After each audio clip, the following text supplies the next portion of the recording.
Welcome back to the last segment for the Always Next Year podcast of the week. My name is Shane. Just turned over from the 76ers segment. We are moving into Philadelphia Phillies now, despite the complete lack of news here on the baseball front. But it's Manny Machado, it's Bryce Harper, it's Philadelphia Phillies baseball. I can't not talk about it. Did a few segments over the last several weeks. I've been pretty adamant that my guy, that if I had my choice, if I was Matt Klentak, if I was the Philadelphia Phillies, I would do whatever it took to go for Bryce Harper and to land Bryce Harper. That is my guy. That was my guy. That's what I wanted to do. Here we are. Now we've had Manny in. We've seen how that process went. We saw that he was here for an extended period of time. We heard that the interview went a little bit longer. They went and took him out to dinner. They did some of the right things. They did some wrong things during that process too. But here we are now, December 27th. And I'm going to tell you, Bryce Harper's still my fucking guy. Nothing against Manny Machado. If we ended up with Machado, I would not be displeased at all. But there is a clear difference between the two of these players. One player, take a step back. One player, when spoken about by the coach who was put in place by general manager Matt Klentak, Gabe Kapler sounded like he was full chub for Bryce Harper in that interview at the winter meetings. I've listened to that so many times. It is hilarious how much you can tell Gabe Kapler wants his guy. He wants his lefty. He wants his superstar. He wants Bryce Harper. Manny Machado, he's a nice player, and whoever he plays for, they're going to get a good ball player. But Bryce Harper, that's how it all came off. That's what it sounded like, right? Well, I'm on that same boat.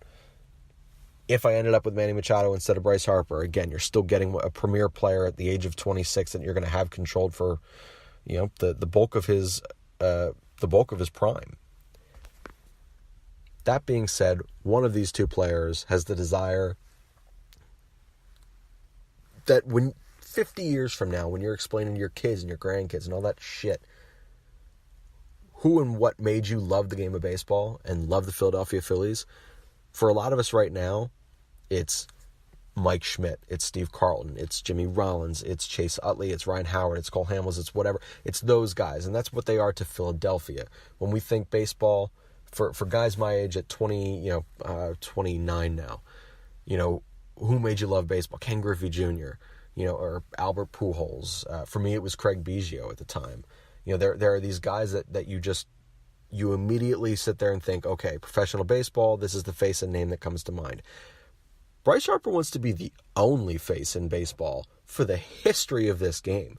He wants to overtake Babe Ruth and the Hank Aaron's. He wants to be the guy so that when textbooks come out and encyclopedias for baseball knowledge comes out, when all of these shows and documentaries and movies, when you think Major League Baseball, Bryce Harper wants you to think Bryce motherfucking Harper. Manny Machado, I'm pretty sure is cool to just cash a check. Nothing against that. I'd love to cash $350 million worth of checks too. But I don't know that his desire is going to play out over the course of a career. If he wins a championship, fucking great. But I don't know that Manny Machado has enough in him, not that I've seen or heard thus far, that says, I want to be baseball. In 50 years, when you think MLB, you think Manny Machado. I don't think Manny gives a goddamn. I think Bryce Harper, though, I think he wants to be the logo. I think he wants to be the spokesperson. I think he wants to hold and break records. I think he cares about that shit. And I fucking dig it. So my stance has not changed on Bryce Harper. A report has now come out that neither one of these two are super keen on Philadelphia, right? I don't buy this for a second.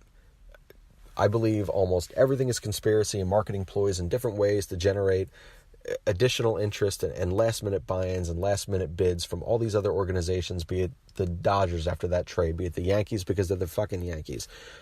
Even the Red Sox, maybe they decide to move some pieces, which I don't see happening, and neither does anyone else in the world, but theoretically. The Cubs with the Bryce Harper thing, which that's never going to happen. The White Sox is a fucking joke. No one wants to go to the goddamn White Sox. Hilarious. The Astros, anything that they're doing right now, look, I can't recall who the quote or the tweet came from, but it's Philly bidding against Philly. That's been the thing so far. I think these agents are just They need to draw this process out. They need to get additional bids. They need to have additional interest and things to latch onto so that when they go to the Philadelphia Phillies and they go to Clintack and they go to Middleton and they sit there and they say McPhail and just all these guys and say, well, he's not super thrilled with Philly, but he'd come here for an extra $50 million because this is what this team and this organization and this city's offering him. Everything right now points to that for me. I think that these guys, first of all, it's a phenomenal hitter's ballpark for him. It's an amazing city for sports, for the fan base. Bryce Harper's played here 19 times a season for the entirety of his career. He shares an agent with Rhys Hoskins. We hear about that constantly. This is an area that he can succeed. Weather's basically the same. Dimensions are similar-ish in the ballpark. We're going to treat him like a fucking god. We have a backup quarterback who was a statue outside the goddamn link because he had 3 good games as a goddamn quarterback. If Bryce Harper is a fraction of what he desires to be, there's going to be a goddamn Bryce Harper statue in front of every bar in the city of Philadelphia. He's got to win at least once, though. Moving on from that, mainly because I'm losing track of time. I'm also in a random parking lot recording this because it's the middle of the night and I completely forgot that we don't have any segments because it was a holiday week. But just to give a little more baseball talk, we're going to go with Shane's untouchables for the prospects. So I only have 3. I had the pleasure last year of seeing, a dozen times live maybe, Adam Hazley. So I fucking love Adam Hazley. And the way that things work out, to me, you sign Bryce, awesome. It immediately makes Odubel and Nick Williams and guys like that expendable.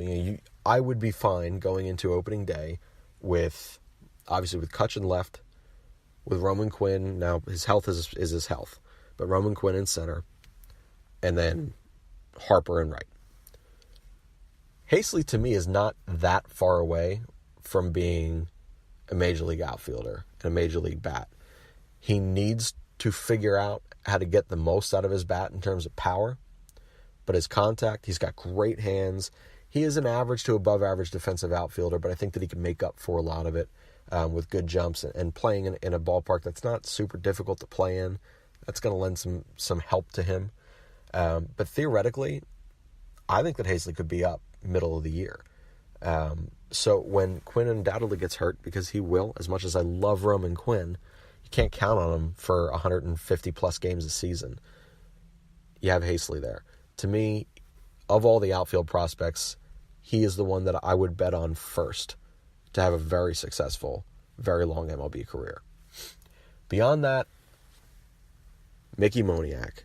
People are so goddamn down on a kid who at 18 years old and then 19 years old through the first half of the season really struggled. He has to get bigger. He has to get stronger. He's learning how to use his new body. Because again, when he gets drafted, I think he was 17, 18 years old. You got 3 more years of change just to get your frame. And then you need another few years to fucking fill that out. He's an extremely talented kid. I've had the opportunity to see him play live a few times as well. Now, there are some obvious holes to who and what he is. He still can't hit left-handed pitching. It's obviously something he didn't get a whole hell of a lot of experience in, prior to professional baseball. So that's an adjustment. He still has a loop in his swing, especially against left-handed pitching. But his outfield play, his arm, all things that I find extremely positive for him. And against right-handed pitching, his circle's a little tighter. His hands are a little faster through the zone, and he certainly seems to see the ball a little more, and he spreads the field. He doesn't have the power yet, but again, he's still got to grow into this body. Not everyone comes in at 17, 18, 19 years old looking like a fucking gladiator like Bryce Harper did, because I'm going to mention it as often as possible. He's still my guy. But the 2 outfield prospects there, I see Moniak being still 2-3 years away.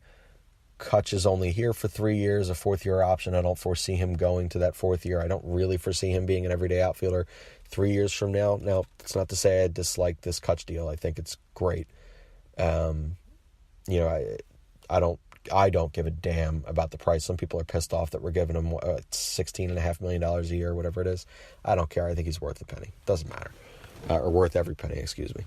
You know, but theoretically, towards the end of that contract, you start working a Mickey Moniak in, and I fucking dig it. So 2 outfielders, and then my last one is not Sixto Sanchez, Spencer Howard. So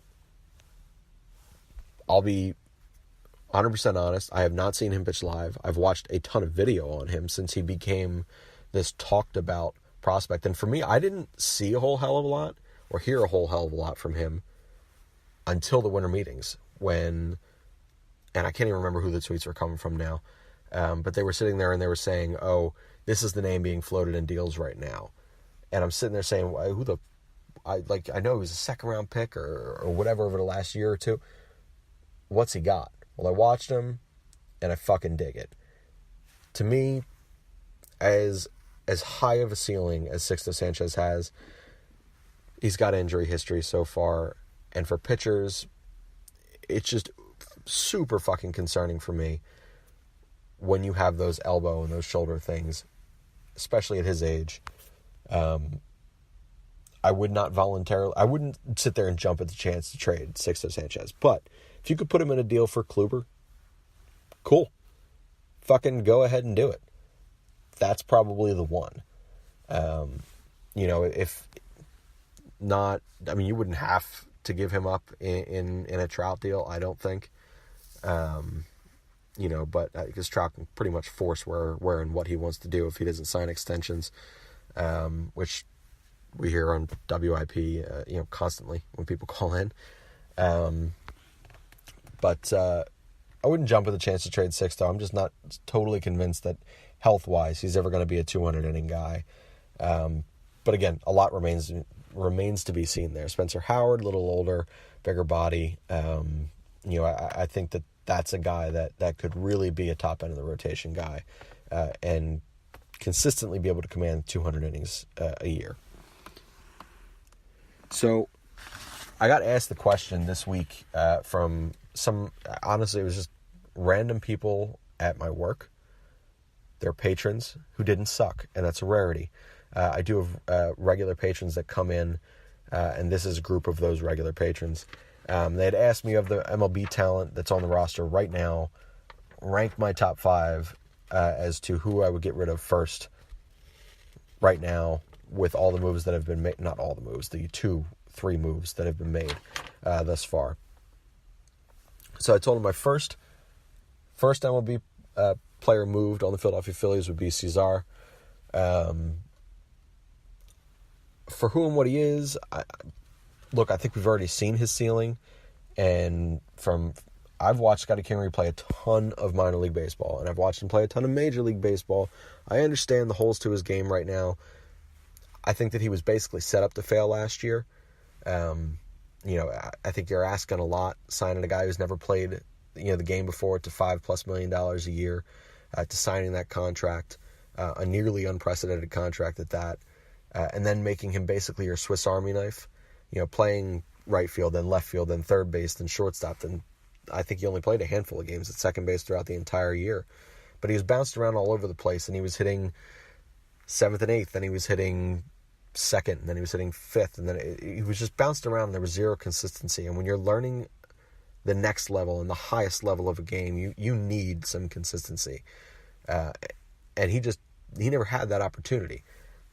First and foremost for me, the ceiling for Scotty Kingery and the ability to look and see him as a true homegrown cornerstone of the franchise, and I believe he has the ability to do so, because again, pro Scotty Kingery podcast, you have to move the guy who's in his place.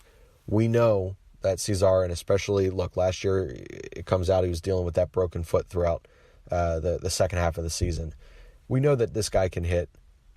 We know that Cesar can hit 280 to 300. He's added some pop, with this whole launch angle movement. He's a terrible base runner. He can't steal bags. His defense is average at best. It's tough because there's not really a market for him in the trade or with any type of trades, but you'd have to package him somewhere. To me, clear the way for Scotty, get him in there at second base, let him play his natural position, get him the 500 at-bats he needs, 600 bats, whatever it's going to be, and help this kid succeed. If you go through another year next year of Scotty Kingery being used the way that he was, I don't know that you're ever going to see even a fraction of what his ceiling is. Not in Philadelphia. So Cesar, he'd be the first guy to go. Zach Eflin, I'm actually an Eflin fan. I'm fine with Zach Eflin. I don't necessarily trust his body for 200-plus innings year in and year out. With the 2 knee surgeries last year, that, to me, concerning. But to me, he's a valued starting pitcher by a lot of different organizations. His name has been mentioned as pieces in trades constantly. And we have a ton of really average starting pitching right now. We can move some of them. And in doing so, you're probably going to have to move the one that people value at its highest. And for this team right now, it's Zach Eflin. So I would find a trade package there for him. And I would leave. I actually still like Vince Velasquez in the starting rotation. I know I'm in the minority there. I know his limitations, but for who and what Gabe Kapler is, I feel like if you made your 5th starter Vince Velasquez and you said, hey, we only want you to go 4. If you do go anymore, fucking great, but we're banking on 4. And then we're going to have a long man that's pretty much set up to go every 5th day for 2, 3, 4 innings at a time. With the way that the Major League Baseball is played and prepared now for these bullpen, the way the bullpens are used, these guys that are going 6, 7, and 8 innings, it's your 1 and sometimes your 2nd starter. Your ace, your 2nd starter, those are the guys but everyone else, it's, hey, get me through 4 or 5. I don't know why Philadelphia is enamored by the fact that this man doesn't go deep into baseball games. So long as you solidify your bullpen, which we're doing, via trades, via free agency, we're doing that.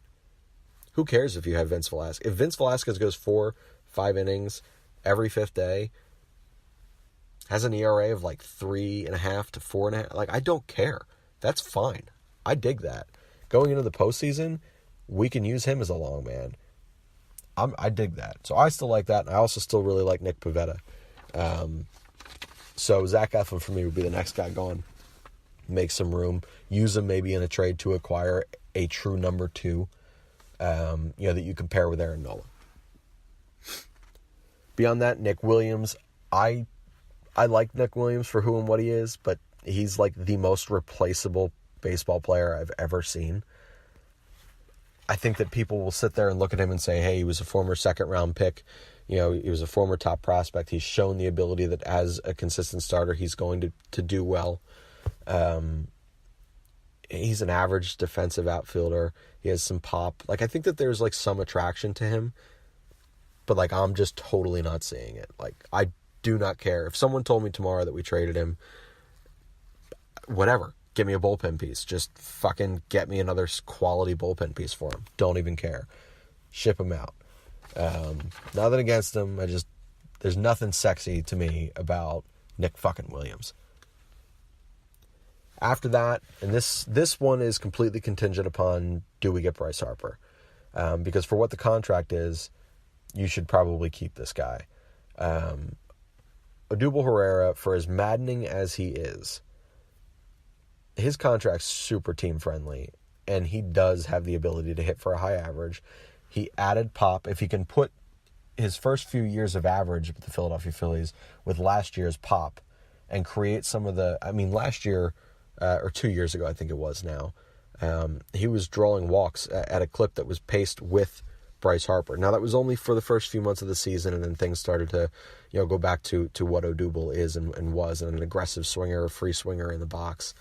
But if he can put those things together that he's acquired and succeeded at through stretches in his career as a Philadelphia Philly, he's a damn good player for a ridiculously cheap contract. So if you get Bryce Harper, you don't need him here, Odubel. But if you miss out on Bryce, if Odubel puts that together, he's shown the ability to be one of the better outfielders in baseball. As maddening as he is, I do believe that having a real pro in left field in Andrew McCutchen is going to help so much on the defensive aspect for Odubel Herrera. He had to cover a lot of ground and make a lot of plays and shade a little bit out of position to make up for some of the deficiencies that was Rhys Hoskins' game in left field. And then with floating pieces out there and right, like I said, whether it was Scotty Kingery, a natural second baseman, whether it was Nick Williams, who is, like I said, he's an average outfielder, nothing great.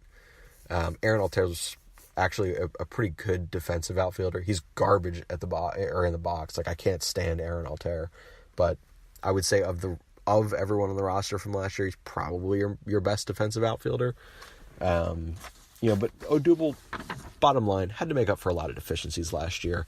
And he certainly did not have the defensive year that we would have expected.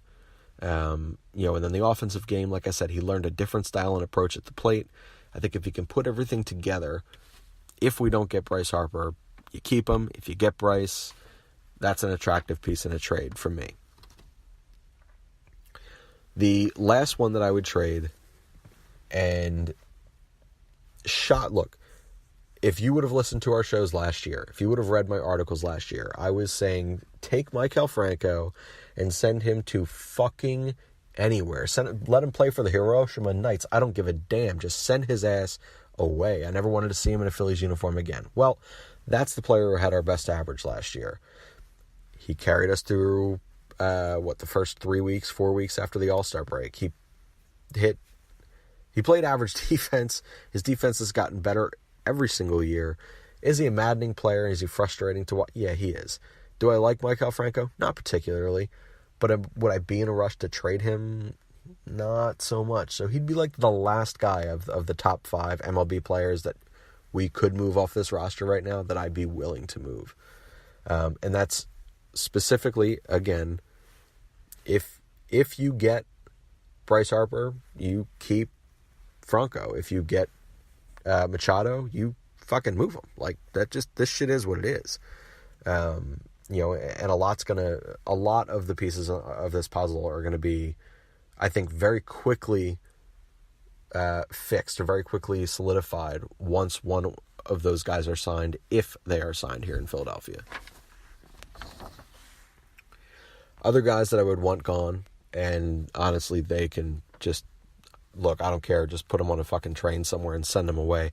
But as mentioned, Aaron Alter is a garbage baseball player.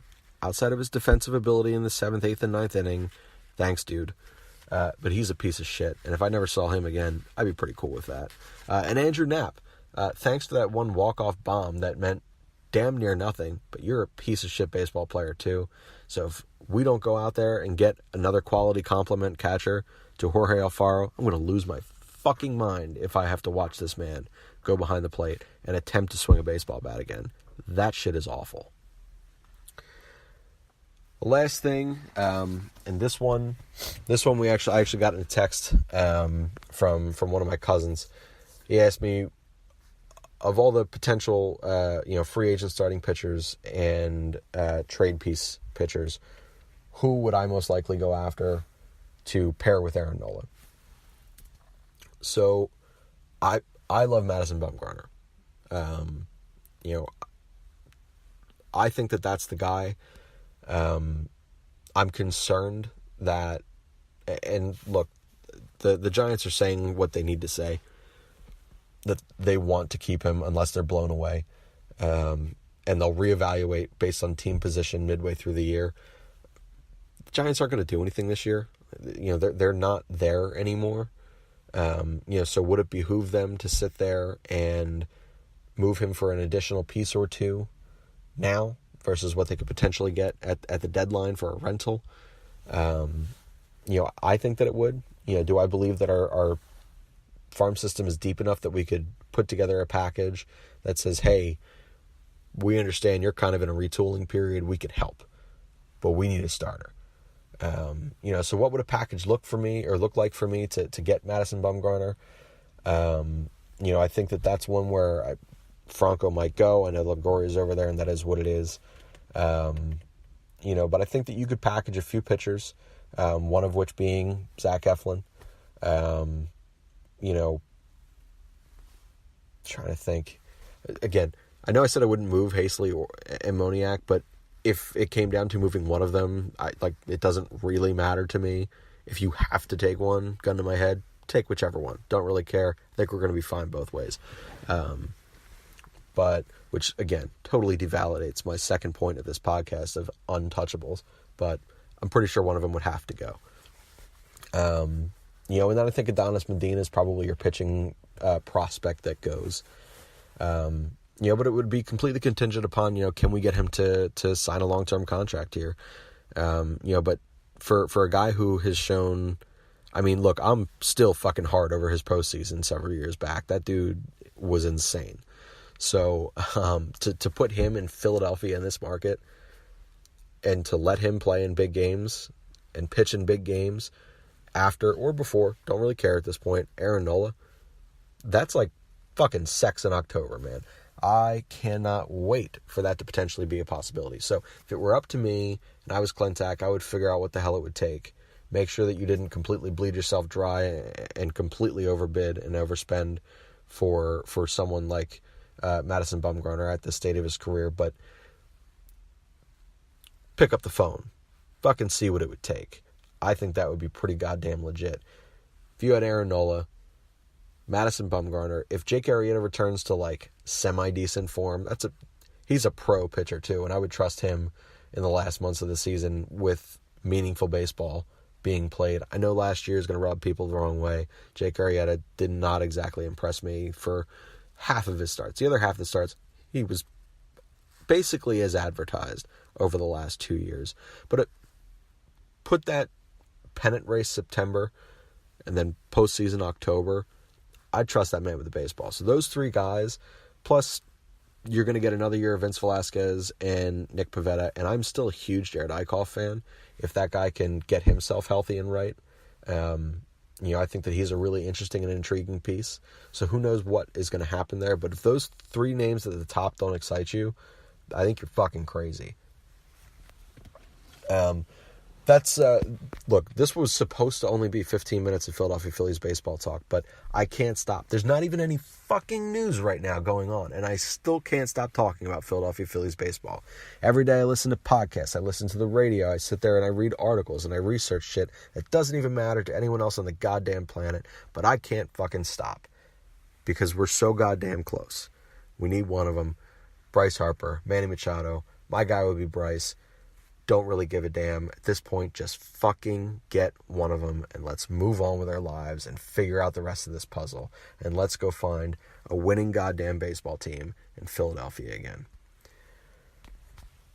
If you did not listen to the 76ers podcast episode prior to this one, we'll tell you now. We did launch a brand new website. It is www.alwaysnextyearpodcast.com. The 6 core members, we all are writing again. We have video segments up. We obviously have the podcast show up. We've hired a team of writers, so we do have writers that over the next 2 and 3 months are going to be phasing their first and second and third and fourth articles in. It's going to be great. Most of them are pretty decent. And then we're going to have them in for video segments. We'll Skype them in sometimes. We'll talk about their articles. We'll be here with breaking news segments. You'll be able to find them via the new video section on that webpage, or it'll be here on the podcast. And like I said, we'll have these articles coming out constantly. But please do like and subscribe to the podcast show. You can do it on iTunes, Stitcher, Spreaker, Spotify, and SoundCloud. Leave us a review. Leave us a 5-star rating. Rob will say that every single time to close out the show. Then I'll say something sarcastic about firing somebody. Put your best effort into those reviews. Best things, worst things, funniest things, saddest things, best takes, worst takes. Don't really care. Put them in there. We'll get some of this stuff on the show. We say it all the time, but our numbers are not, or not our numbers are fine, but the creativity in the reviews that we receive is pretty goddamn garbage. So if you've written a review so far, it's fucking garbage. Write us something better. We appreciate it. But I'm going to sign off for now that I've gone 15 minutes longer than intended. This was Shane. I did the 76ers segment prior to this. Always Next Year Podcast. Rate, review, subscribe. And we will see you later in the week, hopefully for breaking news segments on anything happening for the Philadelphia Phillies. We'll also be back to some Flyers talk, Sixers talk, and then obviously with the Eagles and playoff implications on Sunday. Signing off for now, my name is Shane, hosting this one for the Always Next Year Podcast.